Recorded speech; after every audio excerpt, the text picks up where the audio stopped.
Hey, what's up, guys? Just a little quick technical note. We recorded the upcoming David Fincher episode, and I decided to try a different recording mode, and seems as if we had a problem with Neal's mic. You can still hear him in the episode. It just won't be as pleasurable of a listening experience as we had in the past. So Yeah, sorry. My mic cuts out at about 7 minutes, and then you're just going to be hearing me in the background of Mark's mic. So, really apologize. The reason we're still releasing it because it's one of our favorite episodes we've recorded. It's a long one, but there's a lot of great commentary and discussion on David Fincher and his films, and I actually proposed the idea of playing back the episode in my earphones and then re-recording only my responses by doing a call and response to my own voice, and that sounded very tedious, and I didn't think it was going to work. yeah. So so sorry about that, but we'll get it straight next episode. But enjoy the episode. What? I want you to hit me as hard as you can. Why? Why? I don't know why. I don't know. Never been in a fight. You? No, but that's a good thing. No, it is not. How much can you know about yourself? You've never been in a fight. This is so fucking stupid. Motherfucker! You hit me in the ear! You're the best Best there is, the best there was, and the best there ever will be. I need the best. I had the best words. Well, I'm the best there is. The best. We the best. Have a chance to be the best of the best. You are now listening to Best of the Best, presented by Radar Studios. Starring two guys who use their middle initial to sound cool. Here are your hosts, Neal E. Fisher and Mark P. Smith. Hey, what's up? So today, our visual effects wunderkind, Brian Willard, is here taking some pictures of us in the studio for promotional materials for us to spam you at your home address. Yeah. Taking pictures of us talking to each other. Yeah. Not Not very exciting, but necessary for marketing purposes. Necessary, so you guys can Yeah. get a little insight into what we're doing. None of these pictures will be below the neck because we're naked. Always. We're always naked. But yeah, so that's pretty exciting. We appreciate Brian doing that for us. How you been, Mark? I'm good. I missed not doing an official episode last week, but I think it was a nice break from cramming all my notes and doing my homework for the episode. So yeah, and I think it was good though because we might have some new listeners. So welcome, new listeners, and anyone who's been with us. Thank you for welcome, new listener. Welcome, one new listener. Thank you for those who have been listening to us. That was what the episode was for, and we give you a little insight into who we're talking about today. But before we do that, how was your trip to Los Angeles? LA was awesome. Went there to have a bunch of meetings. Can't really talk about the extent of what the meetings were about, NDAs and whatnot. But top secret. But yeah, no, it was really good. Couple little short stories, I guess. One of the meetings I went into, coming out of the door, laughing with some people, was Christopher Mintz-Plasse, also known as McLovin. He had a full beard. I couldn't even remember his real name. Yeah, Christopher Mintz-Plasse. There's a funny story my friend was telling me about him being at Coachella, and there was a guy dancing with a sign of the licensed McLovin from Superbad, and he was just kind of like walking around, like having this sign, thinking it was like really funny, and Christopher Mintz-Plasse found him and was dancing next to him for a long time. And then finally, like, looked at him. He's like, "Do you recognize me?" And he's like, "No." And he's like, "That's me on the license." And he like went insane.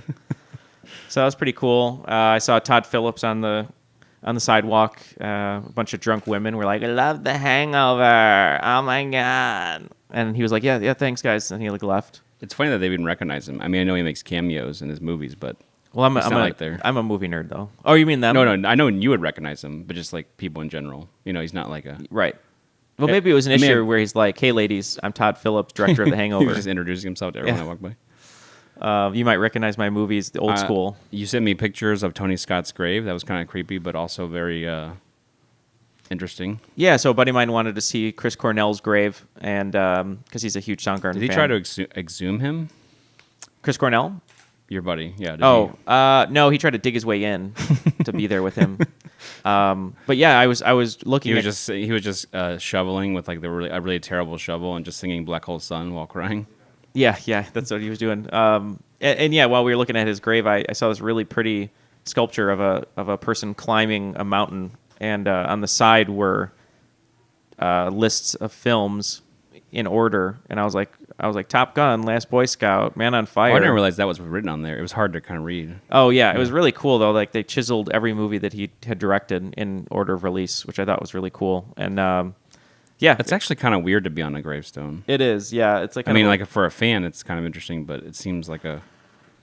Usually, when you do a gravestone, though, you you pick it out as your like if you were prepared or whatever. Like you pick out your plot and your.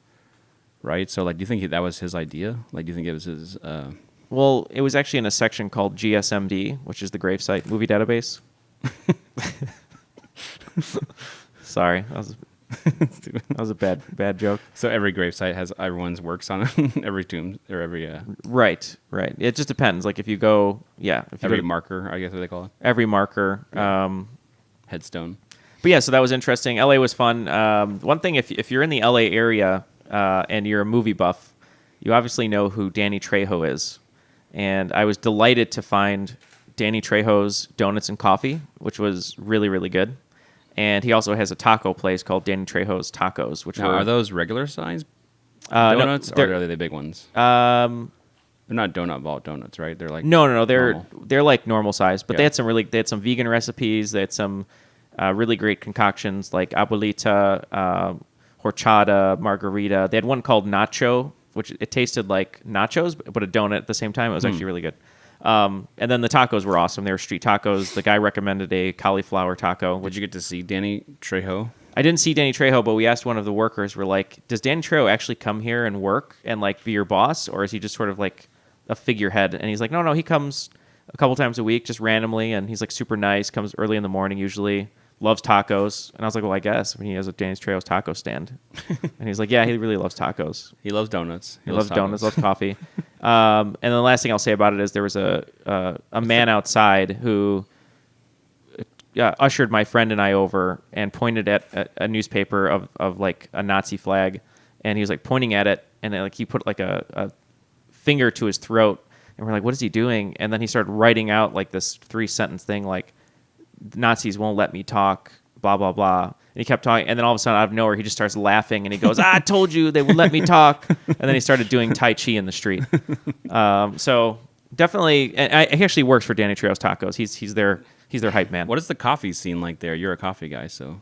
Yeah, I'm a big coffee nerd. I went to some really nice places. Went to a place called Dinosaur Coffee in Los Feliz, or Silver Lake, which was really nice. Good artisan coffee there.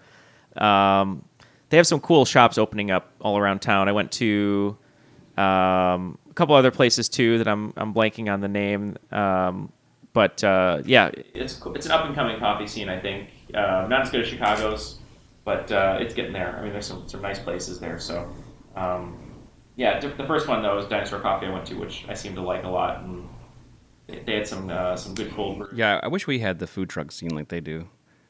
Because I do think there's a weird comparison to LA in terms of like food. Not weird, but their food tends to be like obviously healthy. Like they're kind of known for that kind of like more healthier, lighter, fresher experience. You know, on given their climate and everything. But right by the art museum on Wilshire, they had like 6 food trucks. And it was a great variety. There was Middle Eastern, ice cream, smoothies, and vegan shakes, falafel,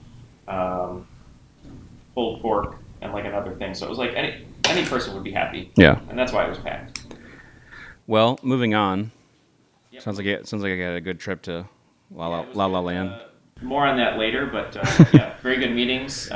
Intimidating. A lot of the places I went had VR setups because that's what's in right now. So they're like, hey, we got a VR downstairs, and I was like, sweet. All like facilities, I got you. Yeah, right. They had a machine, right? Because everyone's trying to create content for VR now, and. I'm not quite sure if my trip to LA was a virtual reality simulation. So I'll find out when I unplug from the back of the neck later. But we'll find out. But yeah. Is who we're talking about today an LA guy or no? He's from California. He is from California. Well, he's originally from Colorado, and then he I think he grew up in Marin County. He grew up where George Lucas did. Interesting. And then I think he went to school in Oregon. And then, anyway, if you don't know, and We're hopefully talking about David Fisher. David, you did all your research on a guy named David. But no, yeah, we're talking about David Fincher, part 2 of our 3-part director conversation. The modern era. Sort of the directors that have come around in the 90s, and they're obviously impactful now. David Fincher is certainly one of those guys. He's notable films such as Fight Club and Seven, Panic Room, Social Network. We'll go through all of those. I think he's up to 10 right now. Yes. Along with Mindhunter is going to be released pretty soon on Netflix, a TV series about serial killers. Yeah. And I was thinking about his work. I think we're going to kind of keep it to the films, maybe not talk about really like sort of his producing stuff. No, yeah, but I agree. he is kind of on the forefront of the streaming revolution. Well, he's sort of on the forefront of a lot of things that we'll get into. But just a brief overview, if you don't know of David Fincher, a lot of people compare him to Hitchcock in the way that he's meticulous about the way he shoots and the way he composes his frames, work with his actors. There's famous stories all across the board. The most recent probably is the Social Network, which we'll get into, but the opening scene of the Social Network between Jesse Eisenberg and Rooney Mara, where they're basically breaking up. It's almost, it's a over the shoulder for each of them, like 2-shot, and he filmed that for 99 takes. Right. The 99th take is the one that he took. Right. So he's known for doing that long, exhaustive takes until he gets what he wants, which makes sense sort of because he kind of comes from the commercial world, so it makes sense that you have to get it right, get it perfect. But what also doesn't make sense in the commercial world is you don't have a lot of time to make your decisions. You have basically a day to shoot a full commercial, so at a certain point you have to go, okay, we got it, and move on. But now he sort of has the luxury of doing that. And the other thing I want to say he's on the forefront of is sort of the digital film revolution, where Christopher Nolan is sort of holding on to film. David Fincher was one of the first to say, let's embrace digital, and most of his films are on digital, and he's been sort of a pioneer about using new technologies, such as I believe the Viper, which he might have used on Zodiac, and he's using the Red and things like that with his DP Jeff Cronin work for many of the films.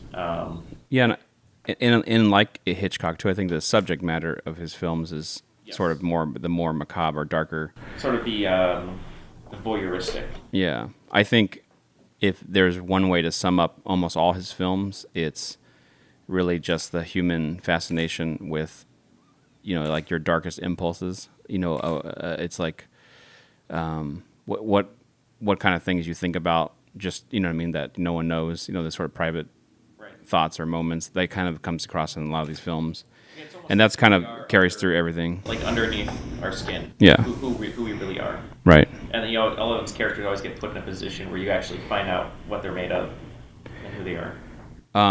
And a little history before we break down some of the films, and I guess we'll go in order just like we did with Paul Thomas, just because he has 10 films, and we'll go kind of chronologically and give some insights on those, hopefully, and then we'll do our ranking.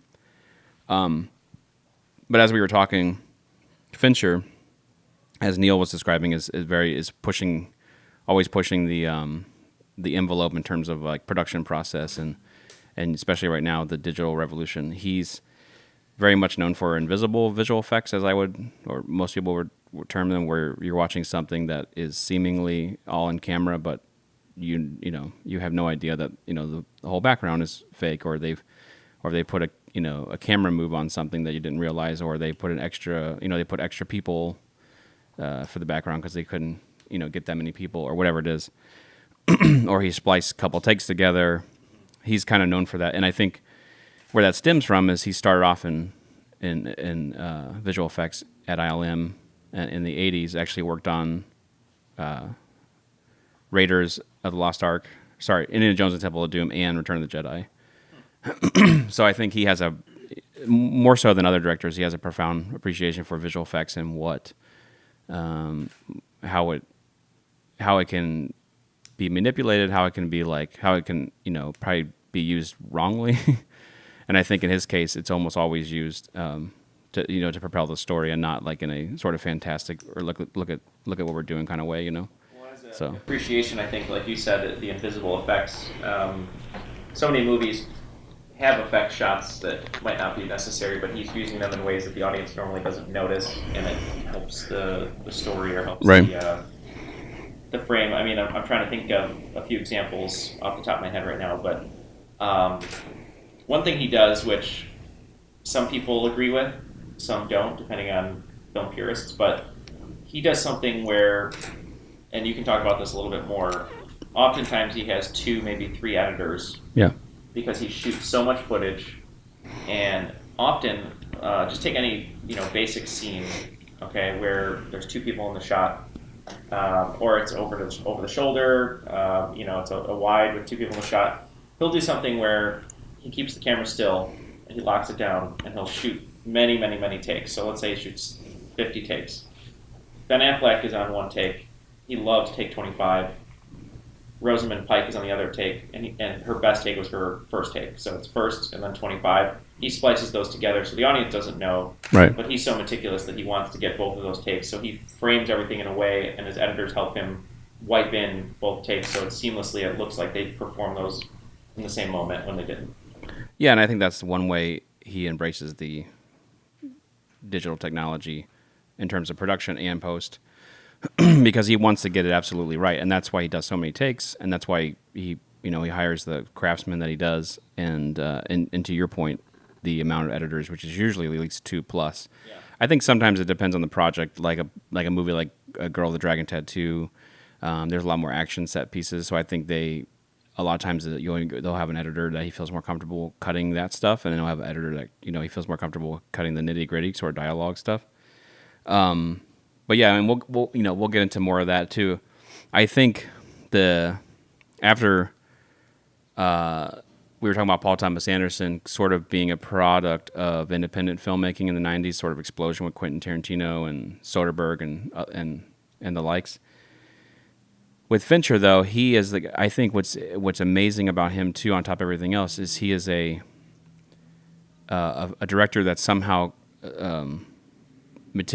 Beautifully combined both the commercial aspects of filmmaking, meaning like making a movie that people will go see and it makes money and Hollywood appreciates, and also but bringing like the most interesting characters and stories and sort of tales to the big screen that most people can't translate, and so I think he's really like him starting off in commercials, doing basically like leaving ILM, shooting commercials, then music videos, some of the more prominent, most famous music videos, like almost all of Madonna's 90s videos and George Michael's Freedom 90, and Suit and Tie, Justin Timberlake, thank you, one of his more recent ones. And I think that experience is what propelled him as far as visual storytelling into the feature films that that we enjoy. So.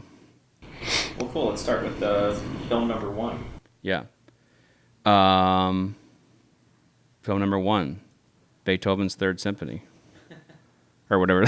Sorry, bad joke. Yeah. So some of the more notable, real quick before we get into that, I just wanted to say the music videos I was trying to think of. Okay. Also, Aerosmith, Janie's Got a Gun. If you haven't seen this video, check it out. It's one of the. When I was a kid, I loved this video because it didn't have really I don't think it has Aerosmith in it really at all. It's a story. There's like actual like narrative. It's like a short film. And I remember as a kid, I was like, oh man, this is cool. Like you can actually like do a video that doesn't have people playing guitars and rocking out in a factory that makes sparks. So anyway. But yeah, check out any of the Madonna videos, Vogue, Express Yourself, any of those famous videos where they actually had like a big budget. They could do some cool stuff. He's done. So yeah, so we'll roll right into 1992's Alien 3, the obviously third installment in the Alien, what was then the Alien trilogy. This was a huge undertaking for Fincher at the time, because he was 28 years old, and they gave him a $50 million budget, an unfinished script, and 5 weeks to prep to shoot a film. Yeah, so. I'm not exactly sure who he took over for. That's something that I couldn't get quite the... I think it was with Vincent Ward. Yeah, they're saying here that Vincent Ward had started the film, and Fincher came on after, like you said, there wasn't a script, and it was his vision that Vincent Ward, but they just didn't see eye to eye. So David Fincher took over, and it's one that isn't received as well as many of his other films. It is his first film, and like you said, he had a low. But I really like Alien 3. I think the biggest problem he had with the studio was, and I think this is where his credibility comes into play as a director, which I think is at a high level, is that he wasn't going to placate to Fox, and he was adamant that the script go a certain way. And one of those big parts of it was that he saw this as a trilogy. He saw this as, Alien, the Ridley Scott, was the beginning of the Ridley tale, beginning of the Ripley tale. And then, Aliens, sort of the more action-packed James Cameron, thank you, edition. And in this one, he saw as more of a darker, this is the third act. And that really, God damn it, Sigourney Weaver, his character should die. And it should be a full circle, essentially. And, the studio did not see it that way because they obviously want to keep their franchise ticking as they've done, with the prequel movies, Prometheus and Alien Covenant now, and Alien, the fourth one that was directed by the French director. Yes, thank you. But as far as the films go, this isn't certainly one of Fincher's. It's certainly lower on his canon of films, but you can definitely do worse. I mean, this is a. I still think the trilogy itself, the three films, is a really strong. And you think about those directors, I mean, some of the best and, some of the most commercially successful directors of all time, Ridley, James Cameron, and then now Fincher. And I didn't realize he was 28 years old. That's pretty crazy. I mean, that's a huge undertaking we were talking about that last week 2 weeks ago with PT and how young he was with Boogie Nights. What's cool about Alien 3, just a few things for Game of Thrones fans. You have Mr. Lannister. Yeah. Charles Dance. Yeah. Or Sweet Brother Noomsy, as I like to call him. And your favorite actor of all time, Charles Rock Dutton. Right, Charles Dutton. Yeah. Classic. Cool 5 foot nothing, 100 nothing. The cool thing about this movie, and I think it's the mark of a good director. Maybe not. I think it's the mark of a good director. But Sorry. Someone who can create such memorable images that are often mocked, repeated, or imitated. Right. And there's that famous. I mean, anytime you think about Alien, everyone always does that. The iconic. The alien coming face to face with Ripley, dripping with goo, sticking his tongue out, That's actually the most iconic. I was thinking about that because I was looking at some interviews and stuff with Fincher, and that shot to me is one of the more iconic, maybe the most iconic I can't talk today. Iconic scene of all the Alien movies, because when I think of Alien, the first one, the first picture that comes to my mind is that thing shooting out of his stomach or chest or whatever. Yeah. The second one, I immediately think of her in that. In the water. That one's great too. I was thinking of the one in the water. Yeah. With the tail coming up with the little girl. That one's great too, but I think of her in that mech suit thing, like that big construction thing that she fights the queen at the end. Isn't she like, "Come here, bitch," or what did she say? Something like that. Because she fights the queen, right? Yeah. With the, and then in the third one, you can't, like you said, you can't not think about that shot where she's just like up against the wall, like trying to get as far away as she possibly can, which is not anywhere. And the alien's face is like dripping, and right by her. It's pretty. Get away from her, you bitch. Sorry, I figured that out. So now that you think, I have to really rewatch this one. The director's cut has the storyboards for some of the scenes that they didn't get to shoot that he wanted to. And in fact, there's a lot of scenes in the final theatrical version of the movie that he actually shot without the studio's permission. He actually just like grabbed cameras and Sigourney Weaver and shot scenes that. That's pretty cool. But I think this is kind of the start of what is now just an illustrious canon of films. And unfortunately, or fortunately for us, he continued on. But if you read up on the making of this is just as dramatic as the movie itself, and he, almost just quit filmmaking in general, or quit making features. He was like, I'm going to go back to videos and commercials and call it a day. So yeah, and the Alien franchise after that continued to be kind of wrought with last minute changes and controversy. Well, that moves us right into a film that I have a very great appreciation for. I believe it has been accepted into the Criterion Collection, and it is from 1995. I'm thinking of another movie. Sorry. I was gonna say I'm not gonna skip ahead to the game. So if there's a Criterion on the 7, I will shit myself right here. Sorry, we're going to 7 because every time I think of 7, I think of 97, but that's the game. 7 is actually 1995. Yeah. 3 years after Alien 3. What do you got for us on 7?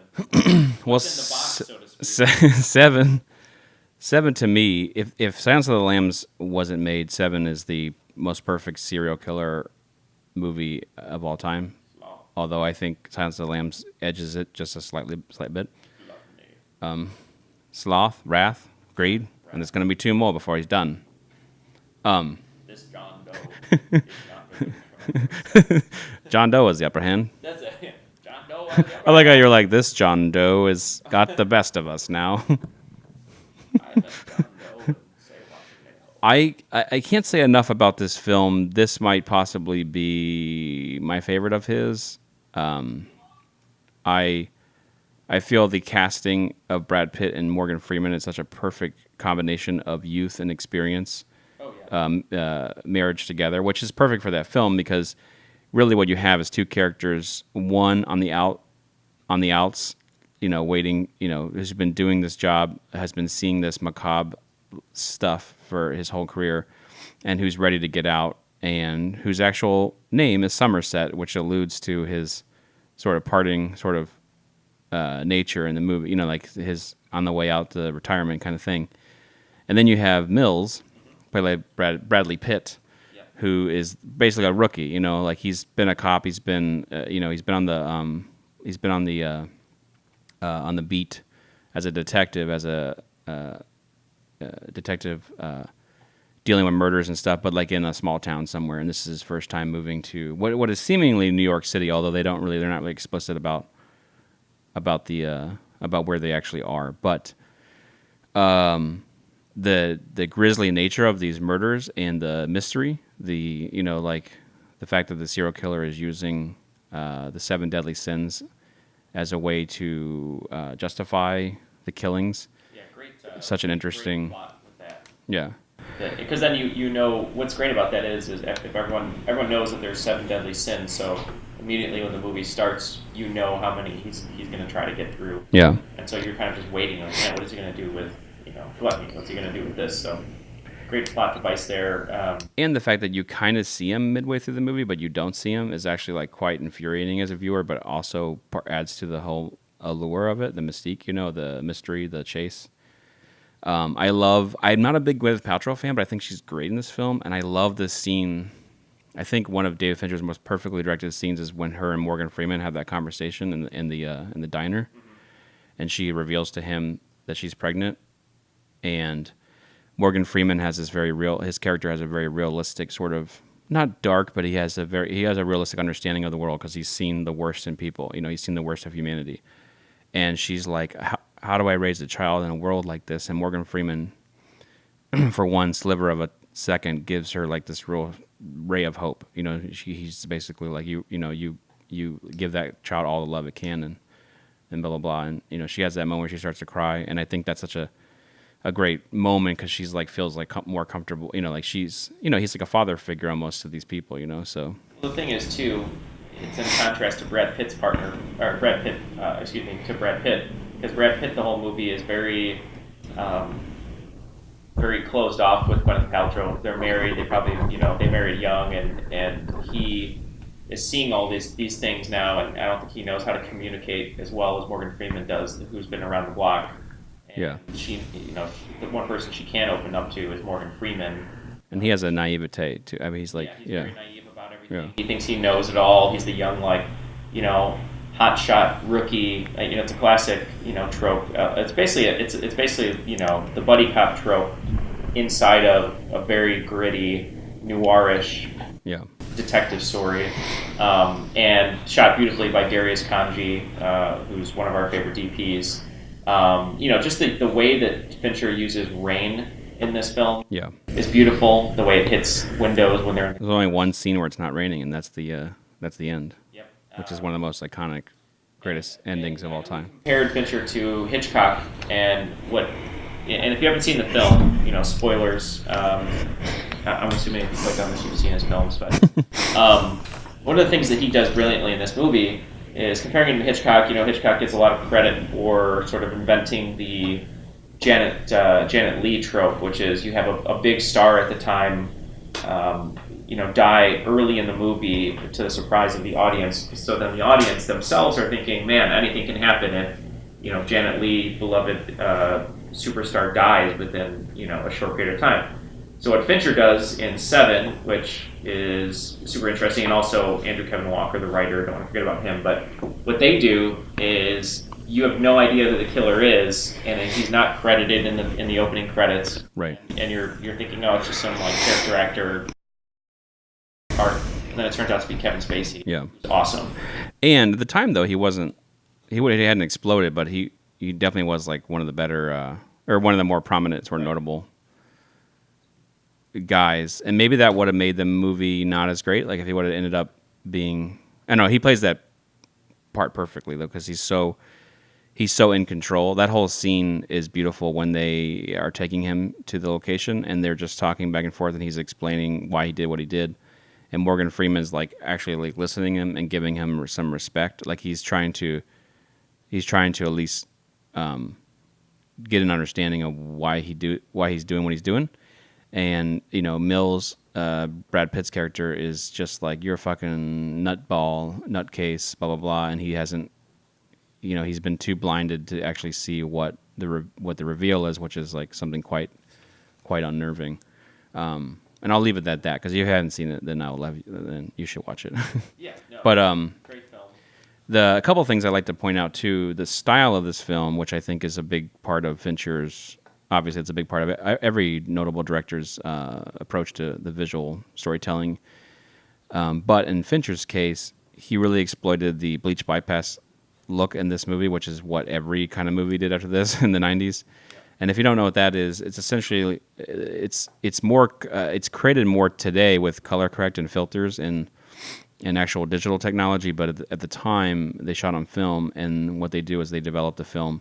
And they leave out the process where they remove the silver from the film, because all film has silver in it, and what that does is make it, when you remove this silver, you remove a lot of the contrast. You get like a flatter image, and when you keep the silver in, it gives you basically the look that you see in Fincher's movie, which was, and I should say, was DP'd by Darius Kanji, and I mean that film, at least in that year, was definitely the best cinematography-wise, one of the best films. And still one of the greatest looking films of all time, I think, in my opinion. And that was part of it. And actually that set off a trend in the 90s especially, where everything was bleach bypassed or cross-processed at that point, which is a whole different technique. But also I want to point out the opening credits done by Kyle Cooper, where you see the hands, sort of the handiwork of John Doe, which I think is really interesting. It starts off with that Nine Inch Nails song, and he's doing the, there's all that cool gritty like film flashes and stuff, and he's doing the razor blade and cutting. He's basically like cutting like all his fingerprints. Cutting his fingerprints off and stuff. Yeah, and his no direction in that movie is. See, that was, and it wasn't. That's what I like about Fincher too, is he uses the opening credits as a way to tell the story, as a way to start the story, propel. And even though you're like, oh man, this is really just wild visuals I'm looking at with some titles, you get this, once you've seen the film, you're like, oh, I get it now. I get why he did that way. He's not wasting your time. He's not wasting like a frame, trying to, he's also setting a mood, like it's something that older films would do. They'd set a mood with all the credits, and then you get right in the movie. Sometimes I think it's very useful, like in the case of Fincher's films. Sometimes it's not. Sometimes people just kind of do, like you said, James Bond. It kind of sets a style, sets a mood, get you into the right zone. And one little tidbit I found out that I thought was really interesting, which I did not know, was that all the notebooks that they find in John Doe's apartment when they finally find his apartment, and Morgan Freeman's reading through them, and all the other detectives are reading through them. They're like, it took us 2 months to read through these. If we had, a dozen detectives reading these around the clock, and apparently all those notebooks are actually filled with writing in real life. It took them 2 months to finish, and it cost about $15,000 to fill all those notebooks with writing. So, David Fincher's attention to detail is not lost on Seven for sure. No, not at all. Great film.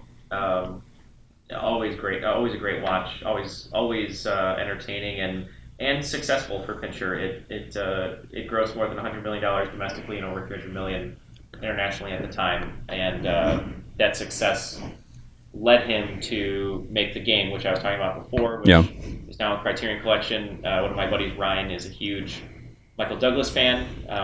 He's at the near point of obsession. He wears suspenders because of Michael Douglas. He's always talking about Greed is good. Greed is good. If you guys watch, he's always claiming that he got cancer from cunnilingus. He's an interesting character. A great producer too, by the way.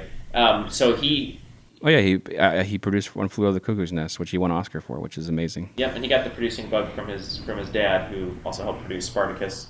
So I believe his name is Kirkland Douglas. Kirk Douglas, who's still alive. Kirkland Douglas. If you've seen #Who Killed Heather, the web series that we did, you'll notice that there is a character named Van Orton, which is the name of the lead character in The Game, and it was played by my friend Ryan, who also wore suspenders. Nice. Nice little Easter egg. I didn't realize that. Oh yeah, there's a lot of Easter eggs. Thank you. And we can go through them all one day.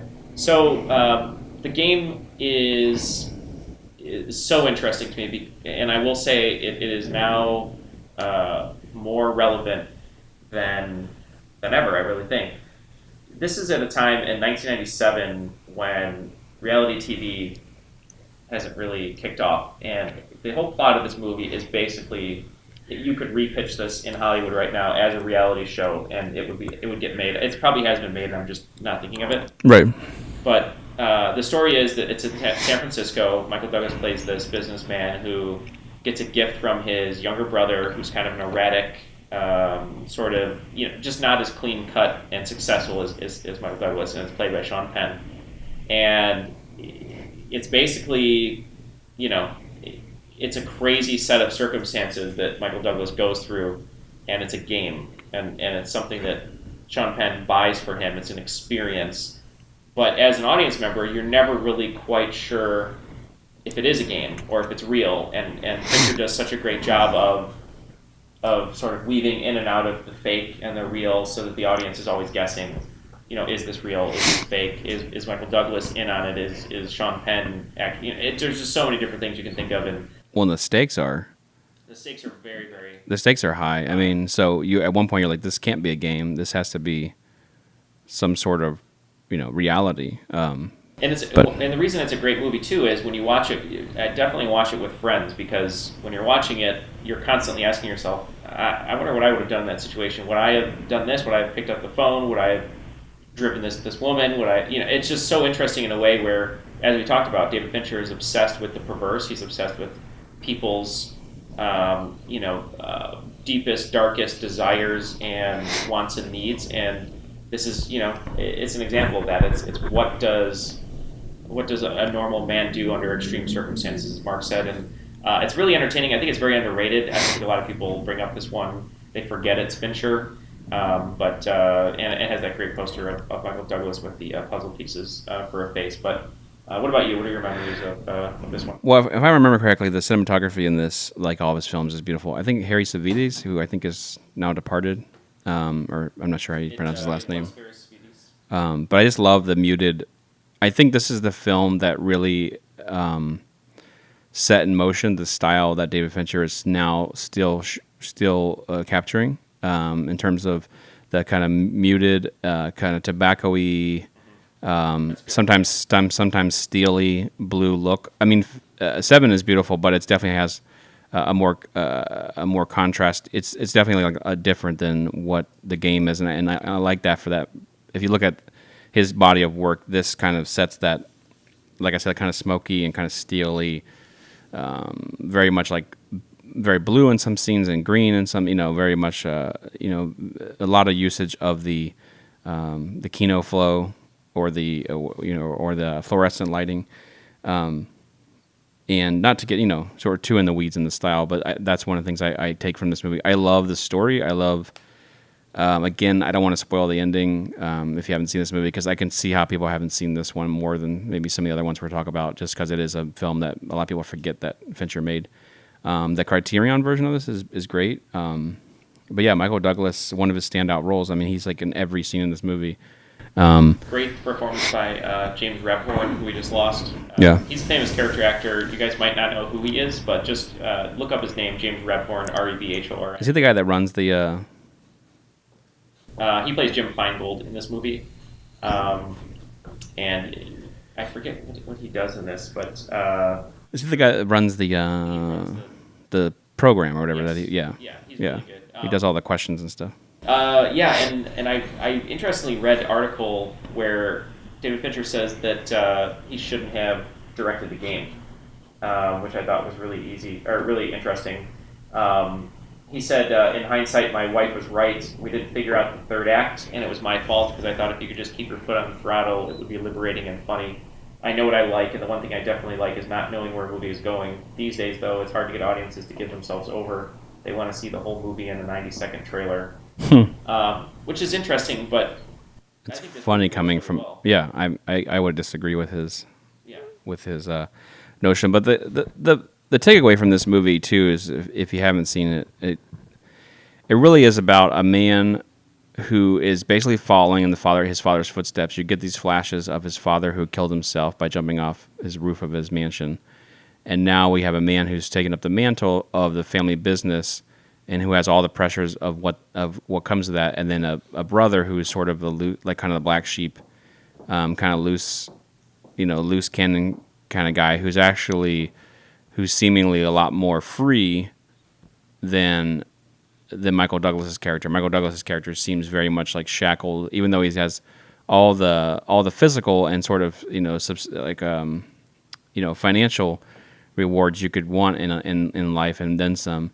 But he doesn't have, there's something he's missing, and this is what this process sort of reveals, and that I think is really him being kind of shackled to the memory of his father, being, feeling the pressure of, well, there's that great carrying on that a lot of movies use, and it's just part of movie making. But you have that thing where you have a lead character who you're supposed to empathize with, and then they have a sibling, like a younger brother, who's like you said, like the black sheep. That's always a classic trope. It's like, why don't you just behave and be like you're supposed to, and then right. The brother gets angry, and then they have like a tiff, and Sean Penn plays it great. I mean, he's such a great actor, and he fits this role of his brother so well as Conrad.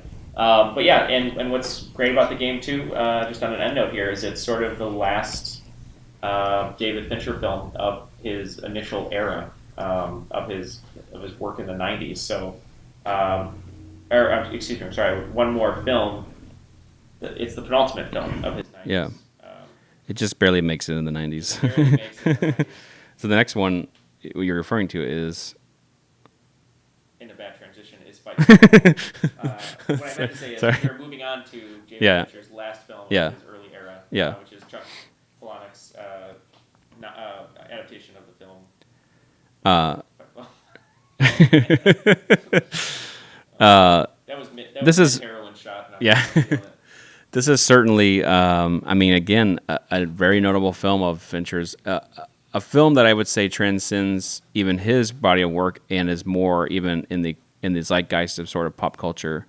I know when this film came out, there was a lot of quotes from the movie. This film. Oh, people are obsessed with this movie. Yeah. Every college dorm. Right. People were wanting to become anarchists. And this came out right when I started college. Right when I started film school. So it was like right in the right in my zone there for being absorbed into a movie like this. And I think I'll just say real quickly what I love about Fight Club is here's a book. My friend introduced me to this movie or to the book, to the author, and he reads all his works. I'm not a very good reader. I will attest to that. I watch more films than I should read books. We should break this story wide open. It's okay to admit that you can't read. So if you see Mark's notes that he's been reading from, yeah, they're all backwards. They're all backwards. But I don't know. I've never read the book, but I know it's complex. I know like it's not a book that is that any director could transcribe into a film. A guy that is as talented and meticulous like Fincher is could and has, and somehow he's made. Like I saw an interview on Fight Club when he tried to buy he actually tried to buy the rights to the book, and 20th Century Fox had gotten to it before he did, and he said, "Well, that's that. I'm not going to get to do that because he had such a bad taste with 20th Century Fox from Alien 3." But at the time, I guess then the new studio head at 20th Century Fox was a new person, I think a woman named Laura Ziskin, and she had said, "You should come and talk to me. We should make this movie." And Fincher goes, "Hey, you can make the $10 million version of this movie, and it'll be panned, and everyone will hate it, and it won't execute what this movie and the themes are about. Or you can make the $70 million version of this movie with actual movie stars and some credibility, like a way to like make, the way to bring like anti-consumerism and all these abstract ideas and thoughts into a film that people can actually like wrap their mind around and watch." And I think Fight Club, if anything, is the perfect example of what he does. One of the things he does best, I was mentioning, which is take art and commerce and blend them together in a beautiful way. And this is one of those films. I mean, it was a box office success. Also, it has a huge cult film and probably inspired a bunch of filmmakers, including myself and yourself. And I think it really just brings the commerce, like I said, the commerce and the art together beautifully in this movie, because there's a lot of abstract ideas in this that, like, if you were to read the book or if you were to see a movie done with a less budget or not as great a filmmaker, this movie would probably be I don't know what it would be, but it wouldn't be the success that it is. So good thing that they did that. When it came out, it threw me for a loop. I think the way that the plot works, the way that it's shot. I mean, I remember being so fascinated with his decision to splice in like the little frames of porn, and which was so cool at the time. And then it was a movie that you had to rewatch 2 or 3 times because there were so many clues that were in there. At the end, you're like, man, how is that even possible? You rewatch, and then you catch more, and then you rewatch it again, and you catch more. The performances are awesome. It's funny, David Fincher calls this a coming-of-age film, and he compares it to The Graduate or Rebel Without a Cause. And he says about the film, we're designed to be hunters, and we're in a society of shopping. There's nothing to kill anymore, nothing to fight, nothing to overcome, nothing to explore. In that societal emasculation, this everyman, known as the narrator, is created. Which I thought was interesting, because even though they call him Jack, they don't name him. He's just sort of, an everyman, like Fincher said. And I thought Edward Norton's quote about the relationship between him and Brad Pitt during the film really shows the dedication to both of them to their craft. I think a lot of people don't give Brad Pitt a lot of credit as an actor because they just assume, he's good looking and he's dumb and just kind of reads lines off a page. But he's a very well-read and well-prepared actor. Well, he has a lot of integrity too. I mean, integrity about his roles. When he said, when the studio tried to cut the ending of 7, or they were like, we're not doing that ending script. We want like he said, I won't do the film then. There's only one way I want to do this film, and that's, Yeah, he's really good about that. And then Edward Norton, despite stories to the contrary, he's a very intense but dedicated actor is the best way to put it. But he said, we decided early on that I would starve myself as the film went on, while Brad Pitt would lift and go to tanning beds. He would become more and more idealized as I wasted away. And it's very evident in the film. I mean, the performances, you couldn't have one without the other. They do such a great job. Cues he took from 7, he is very good at exposing sort of the dark and grittiness of our world when you get into the underground fighting rings, which, actual fight clubs were started after this film. I remember when I was in high school, there were guys who would put on boxing gloves or wrap their hands, and they would have fight clubs, and they thought it was like the coolest thing. Well, this is the point I was going to get to, and this is the problem with a film like this in pop culture, and it's the problem with it's not the problem with the film, it's the problem with the film goer, it's the problem with their perception of it, because the Fight Club. I remember this again with Edward Norton's American History X. Same thing, yeah. I love that film, but the takeaway from that film is it is a warning. You know, if you can be manipulated and you can poison your mind in such a way that it can affect you and your loved one, and your loved ones, and that's what that movie is about. But a lot of people I knew took it as like, oh, look how strong and powerful he is at this Nazi guy. Like he looks like he's just a badass, and they kind of missed the whole point, which is a shame. Exactly.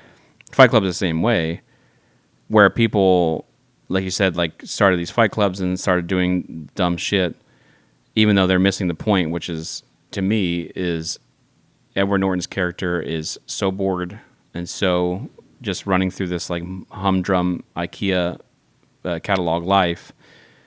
And Tyler Durden is his creation that he made, basically an anti-hero, the opposite of him. Well, sorry, everything that he wants to do. Right. It's the same thing we keep talking about. It's what to you shake actually things wanna up. do. Yeah. Edward Norton is who he is. But there's also a cautionary tale there. You know what I mean? Is, yeah. So. And you have a great performance by Jared Leto. I actually hated him when I saw this movie, and I didn't really want to watch any movies with him because he was just his character. Get his face smashed into you. Gets his face smashed in. He's kind of a dick in the movie, but it made me appreciate him as an actor because he performed in a way that affected me. Helena Bonham Carter in this movie. So when I saw this movie, one of the things that I noticed, this is one of the first times that I saw characters who were lead characters who were kind of skeezy, kind of dirty, not polished like most Hollywood films. And Tyler Durden, while he's a cool dude, he's like a dirty dude. Like he's always smoking, like throwing sweaty, throwing condoms in the toilet. Like Helena Bonham Carter is also like very skeezy and like dirty. And this whole movie, it just has a grime to it on purpose, and it works. And then the last thing, I love Meatloaf in this. He's really good. Bitch tits. Bitch tits, yeah. And I mean, that's like, again, like we were talking about Alien. When you think of like when you're flashing through your mind of Fight Club, the two images that come to my mind is that wide shot in front of the bar where Brad Pitt hit as hard as you can, and then the shot of Edward Norton nestled between Meatloaf's boobs.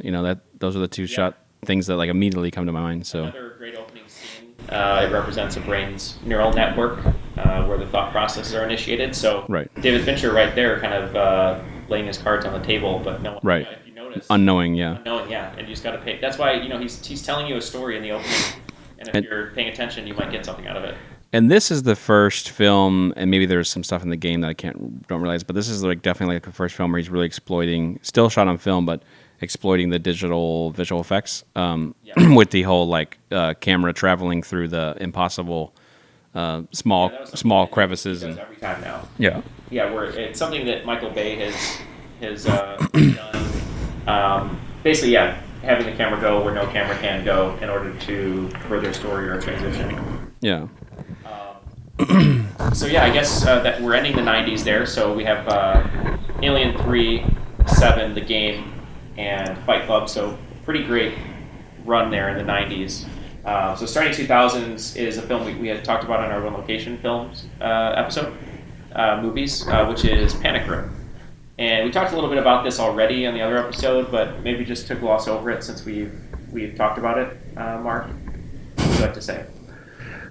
Well, as far as Panic Room goes, I think what we mentioned, like we mentioned before in our One Location Films or One Location episode, we were kind of comparing Fincher to like a modern day Hitchcock, and this film is the most like Hitchcockian of his films, in my opinion, because of the simple nature of the story, and it's very character driven. There's nothing abstract to really think about here. It's just about survival. And I think there's something we haven't touched on as much that's apparent in this film too, is that a lot of Fincher's films have like a lot of Ridley Scott's films, which I appreciate, have a lot of complex female characters. This movie represents, in my opinion, and women can say would maybe have an argument otherwise, like the sort of embodiment of feminism, because you have a woman like Jodie Foster who is beautiful in her own right, but not like obviously like not like traditional like movie star, whatever, like, which is funny. Quick side tangent, yeah, it's supposed to be Nicole Kidman, right? And I think it for the better. Jodie Foster took over because I just don't think it would have been the same movie with Nicole Kidman. Yeah, because she has just a little more realism or grittiness to it, and I think you're not like you're afraid for her, but you're also not like you're not in a way like you feel like she can handle herself. And her daughter, you can tell that she's like imparted like a lot of similar values to her daughter, who's also just as brave and smart as she is, and also in some cases actually outthinks her mom, and helps her get out of the situation where these three guys have entered their place and are trying to get basically get to the panic room that they are in. Well, it's a great but like I said, like an Alien Ripley, right? 3, I think Helena Bonham Carter, I mean, very very very stand out, and not just like heroines, but like very complex, like not like yeah, exactly. Strong, independent female characters. This one is a great comment on, like you said, on a strong character like Jodie Foster. She's in maternal mode. She's in mama bear mode. She's protecting her daughter against unknown assailants who the movie makes out to be bigger, stronger, and smarter. Yeah. And it's 3 against 1. Yeah. 3 or 4 against 1. Yeah. And, 3. And I think I think he does that a lot. He doesn't, make female characters sit in the back seat. Right. And I think that's appreciated. And like you said, we talked about this movie a little bit on our other episode, One Location, so definitely check that out. Yeah. To talk about it more, but there's not much more to say about Panic Room that we haven't said before, and not to like not to bore anyone, but I think this is not my favorite of his films. It's certainly towards the bottom, but it's like I said, you could do like the worst David Fincher movie is somebody's best movie. Yes. And I think it's worth a watch if you haven't seen it. And again, he employs a lot of the sort of digital visual effects we were talking about before with the computer aided, virtual camera moves. And like there's one scene in particular where he goes from one room to another right through a coffee pot handle into a door into a lock of a door. So. But again, I feel like in Fight Club and maybe in Panic Room, some of the visual effects they did were a little exploitive. Yeah. I don't know if he necessarily needed them to tell a story. I think he kind of refines that and gets better as he goes. So yeah, definitely check out Panic Room. Well, the next one I know from 2007, you're a huge fan of. This one, yes, I am. This one we mentioned is sort of notable because God, I can't believe it's been 10 years. It's crazy. Employed the Thompson Viper film stream camera. Yeah. It's a digital camera, and Michael Mann was using it at the same time. Yep, and I remember when the news came out that he was using this, a lot of people were freaking out that he was using a digital camera. I forget what Michael Mann used it for. He used it for Collateral. Vice, right? Yeah, Collateral, and then Miami Vice after that too. But interesting too, Michael Mann. It's very good, like low light camera. Yeah, and Collateral, I love Collateral, but I will say between him and David Fincher, Fincher uses it in Zodiac a lot better. Just because Collateral I love, I think I understand why Michael Mann wanted the haziness, but he almost shot everything at low light with no light, so that you're getting all that noise in every frame. Digital, yeah. And Fincher used the camera, and for the most part, you can't tell it's digital. It's shot beautifully. Yeah, cinematic. By Harris Savides, it's much more cinematic. I guess less, documentarian. I guess was kind of what Michael Mann was going for. But and before I hand it over to Mark for some information, you can tell Fincher really cared about this movie because him and the writer James Vanderbilt. Not James Vanderbeek, right? James Vanderbeek, right. Correct. Spent almost 2 years doing their own research into the Zodiac murders. One of the most polarizing. Still not solved either. Not solved. I mean, one of the craziest cases of all time, and for them to have spent that much research, you could tell that they really cared about the subject matter, and it wasn't a matter of someone wrote a 120-page script and they just said, oh, that sounds good, let's just do it. So this is a film that I need to rewatch. I've always appreciated it. When I see it on TV, it looks beautiful.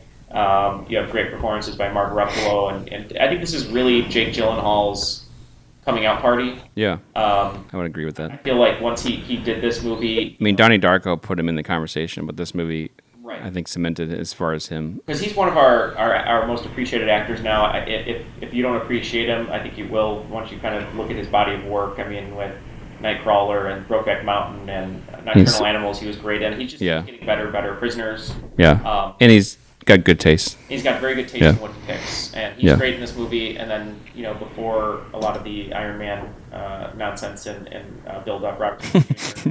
had a great performance here, and someone we. This is kind of a coming back for him too. I feel like this is sort of him getting back into the fold. Before, like you said, before Iron Man catapulted him into the stratosphere. Now, he really.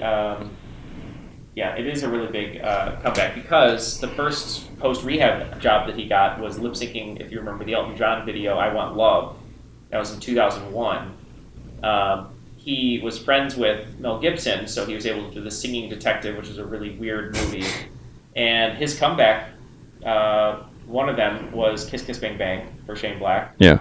And then after that, his stock sort of started to rise, and people started appreciating him again and didn't think of him as a burnout or whatever. So he's great in this movie. Just a great cast. I mean, Donald Law, Brian Cox, Anthony Edwards, Dr. Green from ER, Dermot Mulroney, and Harrison Beatties. Or Goose from Top Gun. Or Goose from Top Gun. Or from Revenge of the Nerds. Yeah. Whatever you want to say. His Trinity right there. But you talk about it because I know you're a huge fan of this movie.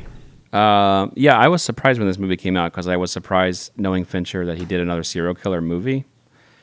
So I thought it's got to be good because if he thought the material was good enough to make a film about it, because it almost comes off of like if you saw like the poster or something, you'd almost think like, oh, someone's doing a Fincher like impression, like some other director is doing like a Fincher like movie. And my buddy and I saw this, and I was floored by it. I actually think it's not one of those films that gets talked about a lot in Fincher because I feel like a lot of people kind of feel like he made his mark in those like Fight Club and Sevens and stuff. To me, this is definitely in the top 3 of his movies. You can interchange them between Fight Club and Seven, but I think Zodiac is... I watch this movie at least once a year because it's, again, like Fight Club, it's another one of those movies that you catch stuff all the time because I think what's great about this movie if we compared it to Seven, this has a lot more characters. It's a bigger cast. It's a real story, so there's some weight to it. There's like some, like these are real people, real incidents. So there's some stakes. And what I like about this is there's a very meticulous sort of police procedural, because it's based on the book that Jake Gyllenhaal's character, the cartoonist, Robert Greyjoy, I think is his name, or Robert I can't remember, Grayson or something. He wrote this book, and that's what the script is based on. And what I love about the movie is there's like this whole, like I said, very meticulous police work where they have to, Mark Ruffalo's character has to work with another detective from another precinct who has to then work with another, because of the murders taking place in the San Francisco area. And a lot of movies would avoid that minutia. They'd go, well, that's not necessarily the story, but right, they would basically Fincher exploits it. Yeah, and like they wouldn't worry about like, oh, where'd you get the evidence? Like they wouldn't worry about like, oh, you need a permit for that. You're going to need a warrant for, that kind of thing. They wouldn't worry about that. They would just kind of like write the story. But Fincher somehow exploits that and he finds it interesting, which I find interesting, and and it's sort of rife within the movie. I think if there's a standout scene, there's a bunch of standout scenes, but I think if there's a standout moment in this movie, it's when Jake Gyllenhaal he becomes obsessed with finding the Zodiac killer to a point where he sort of abandons his relationships. He's not probably the best father at this point in his life, and then he also ends up becoming, well, there's 2 great standout moments, I'll say. He ends up becoming so obsessed that he kind of risks his own life to a point where he finds a guy that owned a movie theater that was playing the greatest. Is it called The Greatest Game? The Greatest Game, The Most Dangerous Game. The Most Dangerous Game, thank you. It's a film about a guy who hunts humans for sport, and then in the movie, the guy wears a a suit that has a zodiac sign on it.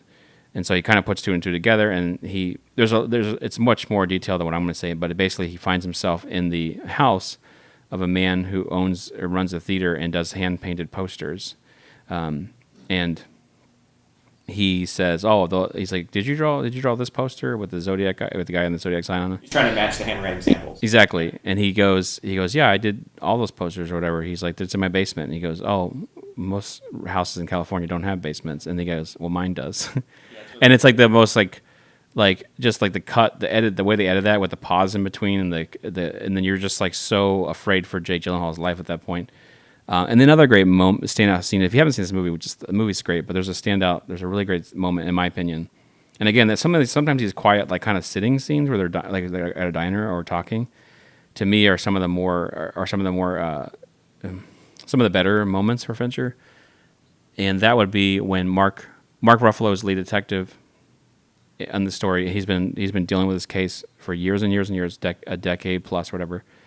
And Jake Gyllenhaal's character, like we said, is obsessed. So much to the point where Mark Ruffalo's character has to move on because he's like, I got other murders I got to deal with. I got other cases, And so Jake Gyllenhaal comes to Mark Ruffalo's house in the middle of the night, and Mark Ruffalo's about to shoot him. He like literally has a gun. He's like, I'm going to shoot you if you don't get off my property. And he goes, he's like, just give me one more chance. I got information. Can I tell you about it? And Mark Ruffalo reluctantly goes to like a diner at 4 a.m. with him, and they have this conversation where Jake Gyllenhaal's character has put all these pieces together and has pinpointed what he believes is the Zodiac killer. And Mark Ruffalo has this beautiful, like this great look where he looks at him and he goes, thanks for breakfast. And he doesn't say like, oh man, that's cool that you got the killer. He has this look like, he's like, man, you put something together here, and it's kind of your thing now. Right, it was like you know what I mean? Like a moment of closure. Like appreciation, and well, he wanted to move on. He had life to live in other cases. Whereas Jake was like, his character at least was obsessed. I love this film. It's great. And again, really really quickly too. This is one of the first films I've seen where he shoots all digital, all shot on red. And the Viper, excuse me. He only used film for high speed, like for the killings. Is this is not red, or this is the next? No, I thought they shot on red too on this one. Anyway. No, this is Thompson Viper.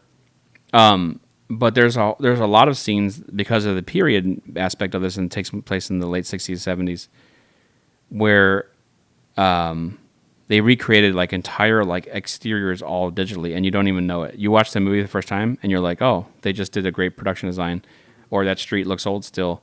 And then you watch the behind the scenes, which we'll put some links on our page when this comes out. But there's these great behind the scenes where it reveals like how digital some of these shots are, which is amazing, and it's like a true testament to like how digital. I think visual effects.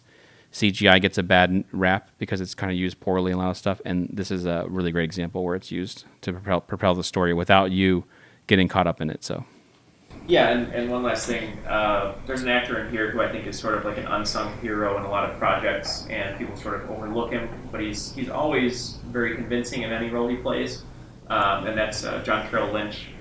He plays Arthur Allen, one of the prime suspects, and oh yeah, great scene. You might recognize him from the Drew Carey show. One of my friends calls him Drew Carey's brother. He thinks it's his brother. But he's always put in fantastic turns. I mean, he was in Fargo. He was great in that. He's great in American Horror Story. He's usually not like a bad person either. He's usually sort of. But he's really creepy in this. He's usually sort of your classic, like, local yokel, happy-go-lucky guy. And he was that in The Founder. He's really good as one of the McDonald's brothers. And in this film, it's a complete departure, and I think it was great casting by David Fincher to cast someone who as someone gentle and funny, and he played someone creepy. Isn't it interesting though how he you think about it, like, man, he's a creepy guy in this movie, but then you're like, is he really creepy, or is it because of the fascination? Yeah, or is it because the story has put this sort of painted him in a certain way that when you finally see him. Maybe because of his stature, maybe because of his sort of dry delivery. I don't know. It's just like he's not on the paper. He's not that creepy of a guy. He's like They ask him about how you always wear your watch on that side, and he's like, yeah, or whatever. Like then Jake Gyllenhaal confronts him at the end. They have that interesting look when he's in the hardware store. I don't know. It's good. It's great. It's a great film, and I watch it over and over. And I catch things all the time, and it's a fascinating story in general. So yeah, and I think the reason it's fascinating is it's sort of the American Jack the Ripper. Yeah. It's a case that's never been solved. Everyone's fascinated with it, and it probably will be for a long time. Until someone does solve it, if that happens. So the next film we're going to talk about, I remember seeing in the theater, and I think I liked it. I don't know if I've seen it since, maybe once or twice. I almost feel like, and I could be talking out of my ass because it has been a long time, but so apologies. But the next film, while David Fincher has been pushing the boundaries of visual effects, I think there's a lot of really good in this movie. Cate Blanchett, I think, is one of, if not the best, one of the top 3 most talented actresses working now as far as character and engulfing a role. Brad Pitt is awesome in this movie, and then sort of a breakout moment for Taraji P. Henson, who now has a lot of fame with Empire, and she was just in Hidden Figures and was great. But and Tilda Swinton. But the thing with this movie is, I don't know, some of the effects he might have gone just a little too far, but it served it well. I mean, it was, it's loosely based on F. Scott Fitzgerald's story, and you're going over a lifetime of a character, so I guess that's the only way you could do it. But I'll have to rewatch this one. I'm going to say I will admit it's been a very long time since I've seen it. It looks beautiful. The performances are really great, but I can't remember it as clearly as I would like, because I remember it being like a huge deal when it came out, and I wasn't as into it as I probably should have been, so maybe it deserves a rewatch on my end. So yeah, Curious Case of Benjamin Button is not one of my favorite of. I agree with you. I think there's it's like his version of Forrest Gump. Right. There's like a Forrest Gumpian nature about this film. It is stunning. The same guy, I believe. It is. Eric Roth wrote it. It is stunningly beautiful. It has a very romantic. A lot of it takes place in the South, so there's a very sort of. I do declare. There's a very romantic, Charm. period, piece. I think some of the scenes where Benjamin Button, played by Brad Pitt, and Cate Blanchett meet in the middle of their lives is very touching and very well done. Like some of some of their encounters. It's a heartbreaking movie because he grows backwards, and she grows like a normal. She ages like a normal person, and so they only have kind of a brief moment in their life where they can really be together. Benjamin Button is basically going to become a baby. It's a hard movie to wrap your head around. Yeah. When you first see it, because there's so much going on. I mean, But yeah, you're right with the visual effects. I think of it this way because they had to replace, and they shot older people and replaced it with Bradley Pitt's face, and they've done a great job. I mean, there's no better. ILM worked on this film, so there's no better. There's what am I trying to say? There's no better people that do this in the world, So they've done exactly what they could. But I do think if this movie were made, even maybe a few years from now, maybe technologically speaking, it would be that much more seamless. I think there's something. I think also it stinks because what Brad Pitt looks like, and it's hard to, even when they made him look younger and they made his skin look smoother, it's still something plasticky about it. There's just something not quite right about it because you just know his face so well. You've seen him in so many movies. So I'm with you. I will say what I liked about this movie is more than anything is the actual. This is going to sound weird, but the Criterion version of this, the DVD, is excellent because it's like a 3-disc thing. And if you're a real post-production nerd like myself, it is a great watch. It is a really, really great insight on how they made the film. It's 3 hours long just on the post part.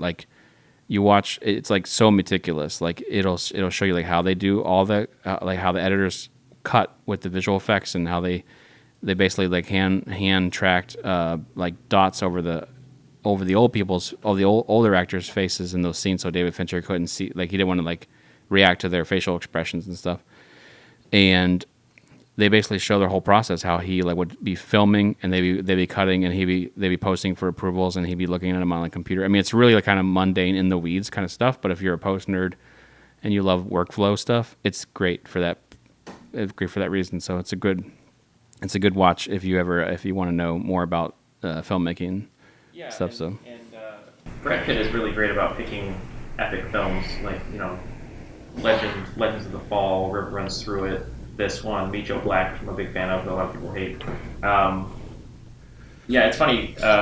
Brad Pitt in this movie, when he's riding his motorcycle, was one of the reasons I wanted to get a motorcycle, and I ended up getting one for a year or two. There's just, a great shot of him. That's how you lost your left arm, right? That's correct. The other one is from a shark. That's why you don't have a lot of feelings for this movie. I got it. Yeah. Well, I don't have any feelings in my arm regardless. For this film, definitely not. Yeah, it's a pretty iconic scene. It's very like James Dean for sure. It totally looks like James Dean's Indian motorcycle with the leather jacket, the aviators, then there's another one where he's on a boat. It's basically, it's a Brad Pitt movie for women or men of any age. It's like, what would he look like if he was 75? Yeah. And then what would he look like, as an infant? Yeah. Technologically superior to a lot of films. We're flying over the Grand Canyon, and look out to your left. Tray tables in their upright position. And Brad Pitt has a huge affection for New Orleans, and this was one of the first productions. Actually, the story starts with the sort of Hurricane Katrina coming, because Cate Blanchett's an old lady, and she starts reading from her diary about Benjamin Button. But also, this was one of the first films that brought production back to New Orleans. After Katrina, they had a lot of tax incentives, and they basically set up shop with a lot of stuff, a lot of films. So it definitely shoots New Orleans beautifully, and I believe they also shot some photography in Montreal as well. Nolans. So I guess we'll just keep on dancing to that's part. So how many more films do we have? 1, 2, 3, 4. Oh, we have one coming up here. 5, 6, 7. We have 3 more films. Three more films, guys. 3 more films. So the next 2 films. Well, 3 actually. I appreciate a lot, but the next 2 films I'm a big fan of. This next one from 2010 won an Oscar for Aaron Sorkin for screenwriting, and it also won an Oscar for Trent Reznor and Atticus Ross for their brilliant score, and that is The Social Network. Ding, ding, ding. This is one of his best. It's just really, really fascinating. Once again, using a real subject matter, the rise of Mark Zuckerberg and Facebook, sort of his falling out with Eduardo Saverin, his interpersonal relationships, something Aaron Sorkin does so well, which is dialogue between 2 people, 3 people, how it affects other people, intertwining different storylines, all stuff that he's good at, and almost writing in a non-linear fashion in this film, where you're seeing Mark Zuckerberg in a deposition, and then you're seeing what actually happened, his attitude. Fincher is great in this. And if you don't know, this is really about Facebook. It's about Facebook, yeah. Right? It's about how Mark Zuckerberg went from sort of a whiz kid at Harvard, and sort of, I guess the film sort of portrays him as sort of an asshole, or at least according to his girlfriend. But it's sort of his rise and how he went from drinking beers, hacking into things, and creating programs to now, basically being one of the most influential people in the world, richest people in the world as well. Great performances by Jesse Eisenberg. A lot of people don't like Jesse Eisenberg. They hate him in everything because he kind of plays the same character, but I feel like this is his best performance. I mean, he's not playing himself exactly. I mean, there's a little bit of him in there, but he definitely pulls in a really good performance in this film. Andrew Garfield, this is his breakout. Yeah. I noticed him on Doctor Who, on an episode that he was on, but he's really good in this movie. Justin Timberlake has a really, really good performance that sort of solidified him as also an acting triple threat, because he had done some other films where, he was okay. I mean, because he's a performer, he's a singer, but this film, Fincher, I think, really directed him well. There's some great behind-the-scenes footage on the DVD and the Blu-ray of him and Timberlake kind of working on the character. And Armie Hammer, who's a big star now, and Max Minghella as well. the thing I love about this movie is the opening is great, with the shots around Harvard, sort of the quiet before the storm. You see Mark Zuckerberg, or you see kids walking to school. You hear the score, this really great score, and then there's that great shot of like the whole classroom, and like Mark Zuckerberg's kind of tiny in the seats of like the lecture hall. The one thing I will say about this film, and we can discuss it, I think this film is almost perfect, nearly perfect. I don't want to say it in relation to every film ever made, but for what Fincher was trying to do, I think this film is really, really great. The one place I feel like it was either rushed or I don't know. I rewatched it. I loved this movie. I saw it in the theater, and I loved watching it afterwards. Kevin, who created Who Killed Heather with me, it's maybe his favorite movie of all time, one of them. But I rewatched it recently, and I loved everything about it except the visual effects of Armie Hammer playing the Winklevoss twins and having his face scanned onto the other actor's face. Wow. It was too noticeable. Interesting. I didn't. I've only seen it a couple times, but it never really stood out to me. I don't think it was in 4K, but we were watching a Blu-ray. I was only like 5-10 feet away from the TV. I just kept staring at anytime the Winklevoss twins were on screen at the exact same time, they would have to do some visual effects, especially like in the scene that really jumped out at me was the rowing scene when they're rowing. Right. I just noticed it. I'm like, man, that like really took me out. Like that's interesting. I have to watch it again because I never. It seemed pretty seamless to me, but it did as well. Like initially, it was very seamless. Armie Hammer does a really great job playing both characters, but I just noticed it recently. Does he say a line like "I take dumps bigger than you for breakfast"? That's not true, right? I can't remember. He makes some sort of comment about how like muscular he is, and I'm going to look that up. Maybe. But what about you? What are your thoughts? Yeah, this is a great film. I think that Fincher as a filmmaker was, I don't want to say brave, but he was, I think, very much criticized in terms of before the movie came out, like, oh, you're making a movie about Facebook? Okay. And my interest was perked because Fincher was doing it. That always gets me interested in anything he does. It's just like, I don't care what the subject matter is. And then I thought it was even more interesting that it's about Facebook. I think what's interesting is, and only a few guys like Aaron Sorkin or maybe Mamet or guys that can write dialogue and write that rhythm in an interesting way can pull off, and only a director like Fincher can make sitting at a computer typing depositions, people just talking, like just kind of mundane stuff, people walking around campus, actually like interesting and profound and infuse some sort of drama into it. And in that regard, I think it's really, really well done, and it's very interesting, and it's rewatchable. Like I would watch it again. Yeah. And I think some people would say, well, Facebook is whatever. It's just Facebook. Why do we even care? It's like you kind of don't, even if you don't partake in Facebook, you kind of have to realize how monumental and how huge of an impact it is. It's almost like the same as you see one of these Steve Jobs movies, or you see like a lot of people aren't tackling very well, except for like Sorkin and guys like Fincher, the sort of technological revolution and sort of the stories that come out of that. To me, like I love *Halt and Catch Fire*, a TV show, for that same reason. They kind of take that mundane, kind of nerdy, sort of hard to understand jargon, computer stuff, and make it interesting. Because really, Facebook or social network isn't really about Facebook. It's really about those characters. It's about the friends that become enemies, and trying to establish sort of a world dominant thing, and the sort of fallout from what happens there. So I think it's a great watch. I think Jesse Eisenberg, like you said, is great. I like it. I like him a lot. I think he's not for everyone, and I think he's not for every role, especially Lex Luthor. I thought that was an interesting take, but it was one of the times where I think that was a weird casting. But I think he's great in this. And what's interesting about the casting of this film is Fincher was saying in an interview that they had seen him and Sorkin seen about 50 actors try it out for this part, and someone sent them a QuickTime or a video of something that Eisenberg was in, and they just picked him on the spot. They didn't have him try out. They didn't have him read anything. They just said, "You're Mark Zuckerberg," and that was it. They basically had like a 4-hour conversation about the character and about the script, and and kind of history was there. The other kind of dumb tidbit that I found out was Fincher and Eisenberg themselves aren't on Facebook. So there you go. That's interesting.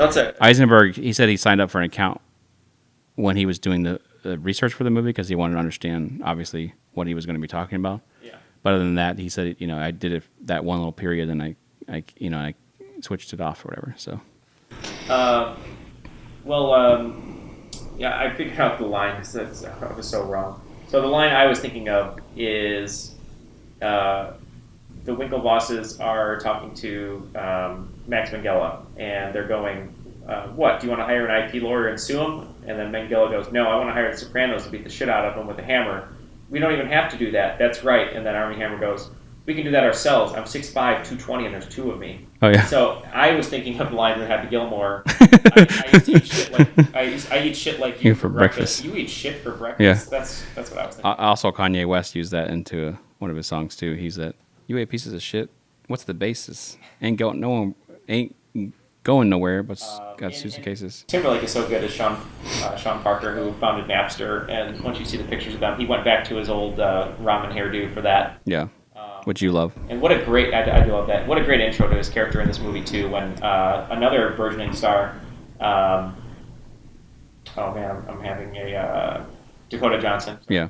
Dakota Johnson, they wake up and they have that great sort of back and forth where she's like, what do you do? And he's like, well, I found an internet company that let folks download and share music for free. And she's like, kind of like Napster? Exactly like Napster. What do you mean? I founded Napster. Sean Parker founded Napster. Nice to meet you.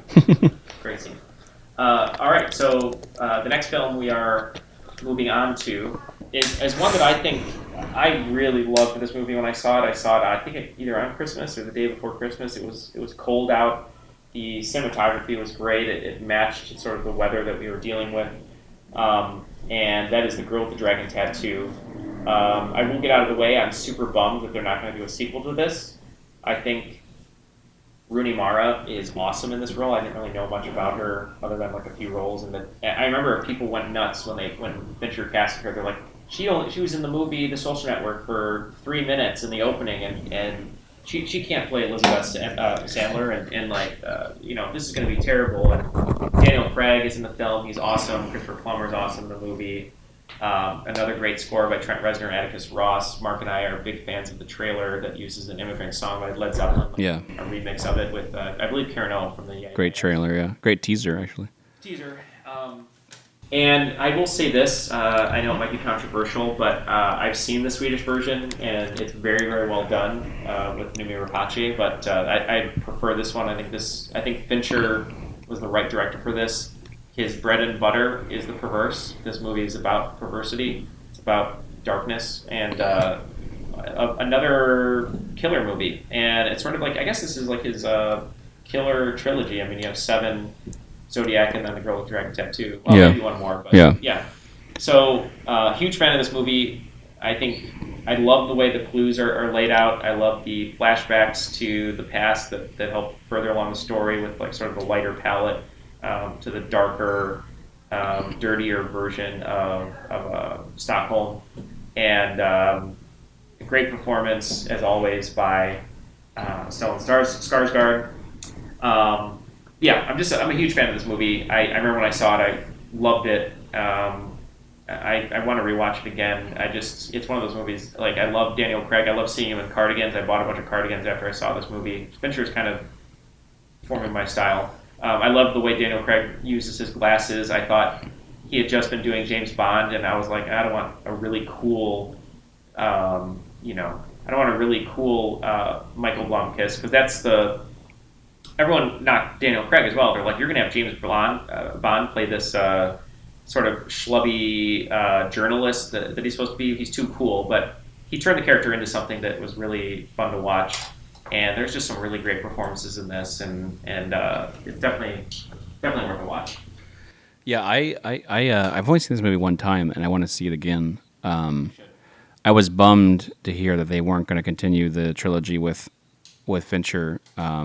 I'm assuming that Fincher can be a difficult, and he has a lot of integrity, so I think he probably had some kind of. I'm assuming it's only a falling out between studio and maybe script. But this film was really, really great. I've never read the books. I never seen the Swedish versions of the movies. Or Swedish, is that what I said? Right? Yeah. Yep. And I've only seen the version. But like I said, it's not my favorite Fincher movie, but man, is it entertaining and compelling. And I can't really say much more about it. I think, the one thing about this movie, I will say that, and along with Social Network, and the next movie we're talking about, these movies have been made a little more rapid pace in terms of the kind of span in between films that Fincher usually has, or did have, and I'm hoping that isn't going to start to water down his films.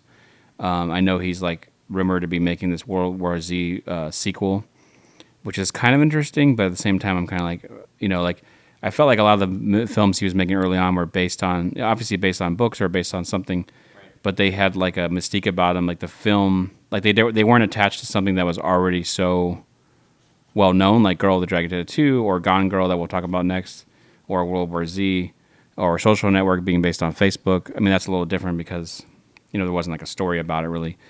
But, I'm hoping that these all transcend the material on their own right and become a film that lives on its own and not just like a companion to the original source material, because I feel like that's the kind of director he is. And maybe he, at some point he kind of takes a break and gets back to, some of the more... Because I feel like some of these movies are almost like... they feel a little more disposable or something to me than some of his other films.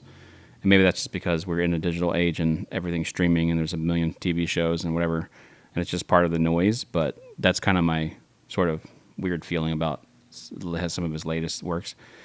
Not to say that Girl with the Dragon Tattoo is a bad movie. I really enjoyed it, and I need to watch it again to maybe better understand some of it. But that's kind of my feeling on what we're talking about right now, with this current Fincher era, Yeah, I mean, he made Girl with the Dragon Tattoo 1 year after Social Network and then waited 3 years before doing Gone Girl.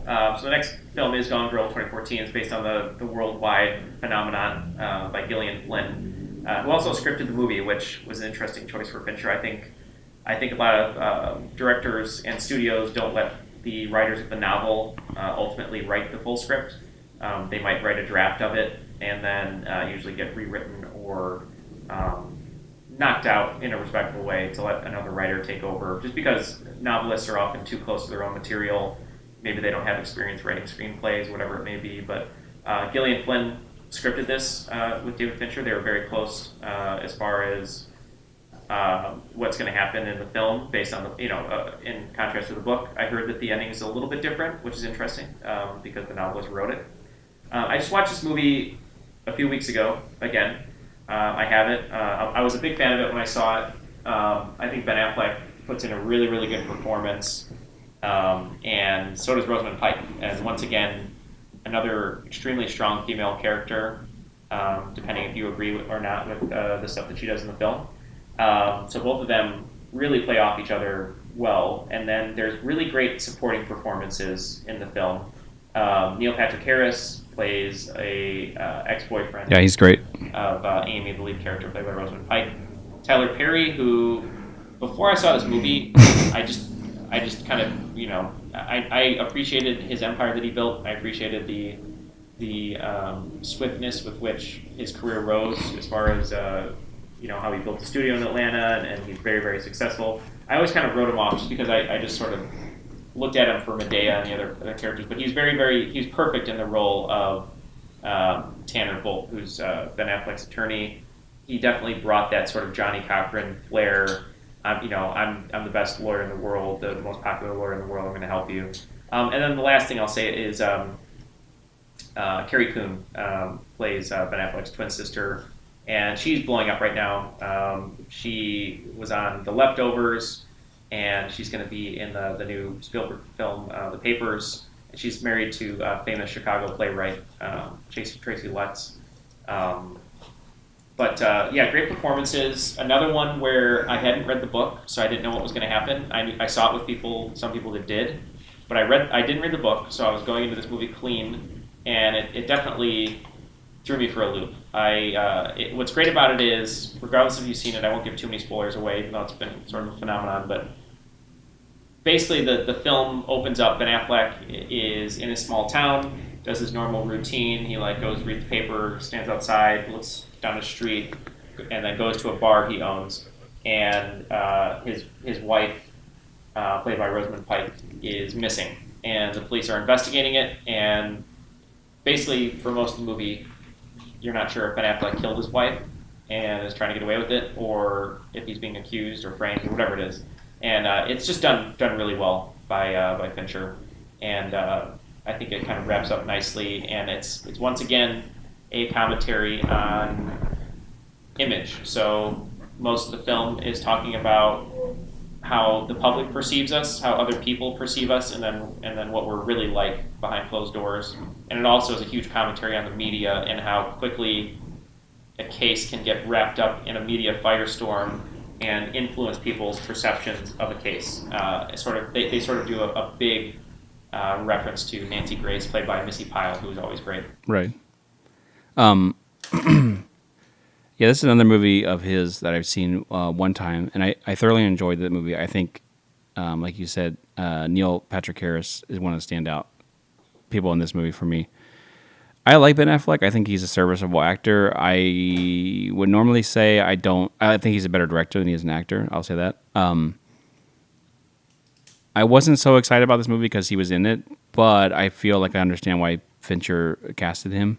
Totally on purpose, I think, because if there is anyone who has dealt with the limelight and the public backlash, back and forth, good, bad, it would be Ben Affleck.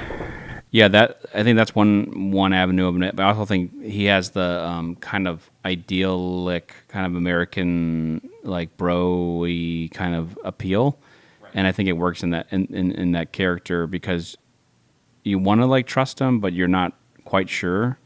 Well, and then once the story reveals itself, right? Yeah.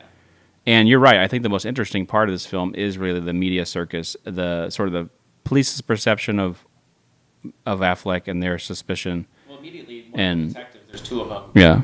Patrick Fugit from Almost Famous, he immediately thinks he did it. Right. And then the other detective kind of thinks he did it, but she's trying to withhold judgment. Right. And it's very interesting to see those two work together, and because you're trying to follow the detective, but when the evidence starts piling up, it's really it's an interesting way to bring, and that's all due to Gillian Flynn, obviously, because she came up with this story. And they wrote the screenplay together too, which I think is evident because I haven't read the book, but it seems very well crafted in terms of the script, and I think it has to be because there's, like you said, there's so much parts where you see the media circus. There's the lead character, the female, his wife. Sorry, what's the actress' name again? Rosamund Pike. Thank you. She is great in this role, and like we were talking about, like Alfred Hitchcock, kind of bring it full circle. There is a moment in this movie where what you think you know, you don't know, or what you assume to know, or what you where you thought the story was going, it goes a different way. And I think the ending of this film is very unsettling. It's also, you see, some Ben Affleck dick in it for a second too, so that's also equally unsettling. But yeah, another film of his where he used digital technology. They shot all this on red. This was definitely shot on red, and visual effects wise, it's a very much a shot in camera looking movie. But there is a lot of visual effects actually in this film, like you were saying, between just like cutting two performances together in one shot and things like that. And I think it makes for a stronger film. In the end, I don't know if this is one of those movies where I think Fincher his fingerprint isn't necessarily on it as much as I would say other films are. I think almost any really competent director would have been able to translate this material. That's just my feeling. Yeah, there's a few flashes of definite Fincher, like I won't give anything away, but basically anything that happens at Neil Patrick Harris's summer home. Yeah, is very Fincher. Yeah. Yeah, I mean, he takes it to another level that you're kind of that is disturbing for sure. But like I said, I should watch this movie again. I should watch Girl with the Dragon Tattoo again. Like I said, I hope there's these movies feel very disposable to me compared to Zodiac or Fight Club or Panic Room or whatever, or Seven. So I hope that maybe that's my thing, and that's nothing he can change. But I hope that as he makes more films, he makes some more notable and sort of memorable Fincher films. No, I agree, and I definitely like Girl with the Dragon Tattoo more than Gone Girl. But would you combine them? Do you think at some point, Gone Girl with the Dragon Tattoo? Gone Girl with the Dragon Tattoo. Yeah. Yeah. That'd be a good mashup. It could be. The last thing I'll say about Gone Girl. Did Trent Reznor do the soundtrack for this one too? Yeah. Yeah. The last thing I'll say about Gone Girl is actually a quote from the author. She was responding to someone's review, kind of bashed the film. But her point here is really great. She just puts the whole point of Gone Girl is that these are two people pretending to be other people, better people, versions of the dream guy and dream girl, but each one couldn't keep it up, so they destroy each other. Because as Mark said, basically the whole point of this movie is Ben Affleck is sort of your Ken, and Rosamund Pike is Barbie, and they get married because of that, and they like each other, obviously, but they it's sort of what we like the prom queen, right. Yeah. Fincher basically shows us, what everyone thinks is the perfect marriage, the perfect couple, and when you go behind closed doors, as we've said this whole podcast, things are a lot darker and different than they seem. So we're going to go deliberate, and we'll be back very shortly. And now it's time to announce the best of the best. All right, we are back. Not a crazy deliberation. I think we came to a conclusion pretty quickly on these. Not a lot of films. Just like Paul Thomas, not a lot of films. This one, we like I said, you couldn't go, or you could do a lot worse. But in the case of Panic Room, Curious Case of Benjamin Button, or Alien 3, but we want to cut. We are not going to put those in our 7. It's kind of funny that we're doing the seven spots on our list. So, in the Tony Kukoc and Ron Harper spots. Tony Kukoc and Steve. Okay, sorry, Tony Kukoc and Steve Kerr spots. It's so funny that we're putting Steve Kerr in here. Now he's like a world-class basketball coach and all that stuff. But anyway, at number 7, we have Gone Girl. We obviously just talked about that. We felt like it surpassed some of his films. It surpassed the Curious Case of Benjamin Button, Panic Room, and Alien 3. And it's got more of a Fincher-esque vibe than I think those movies, and more of a takeaway than those.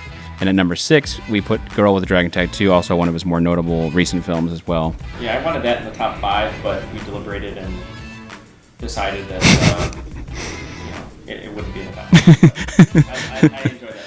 So now we'll kick it to the movie trailer guy for our top 5 best of the best. Number 5. The Game. So we actually put this one up into the top 5, even though Fincher doesn't think it's one of his best and wasn't happy with the ending. We just thought it was a really interesting film, sort of an underrated film for David Fincher, and also sort of a precursor to the reality TV age that we're in right now. And great performances by Michael Douglas and Sean Penn, James Rebhorn, who we mentioned. And just a fun movie, and a movie that can kind of keep you guessing the whole time. So we definitely recommend you check it out. Number 4. The Social Network. We put this one in here. Obviously, the accolades that it has gotten are well-deserved. Screenplay for writing and Oscar for screenplay and Oscar for original score. And great performances, again, a Fincher staple, great performances all around.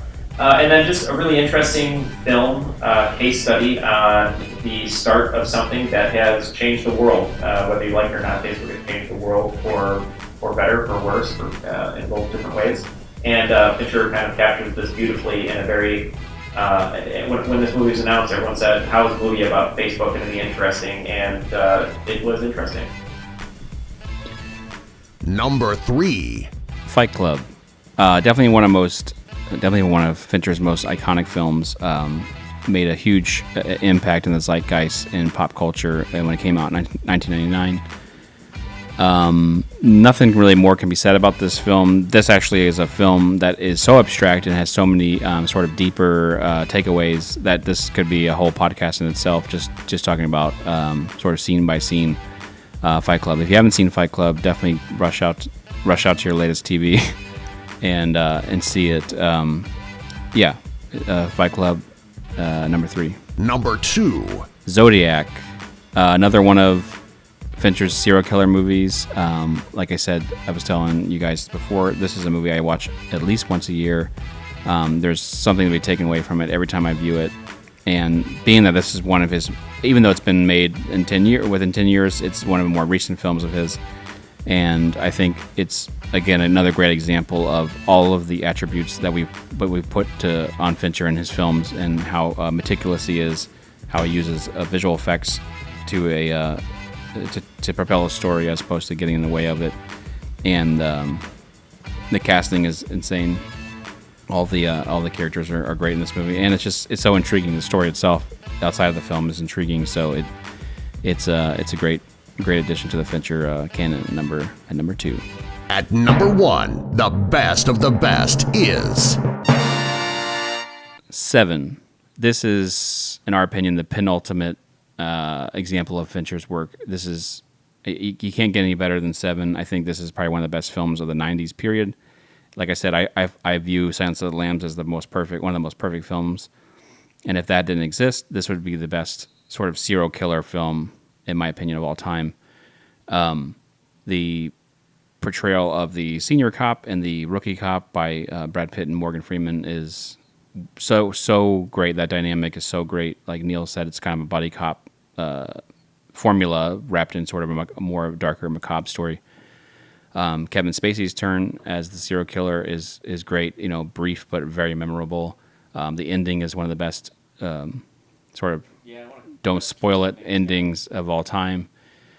And honestly, if you haven't seen it, you got to see it. And if you haven't seen it in a while, watch it again. It's sort of timeless in a way. I feel like there's like a real timeless quality to it, and like his films is very layered, and there's something you can take away from it in any viewing.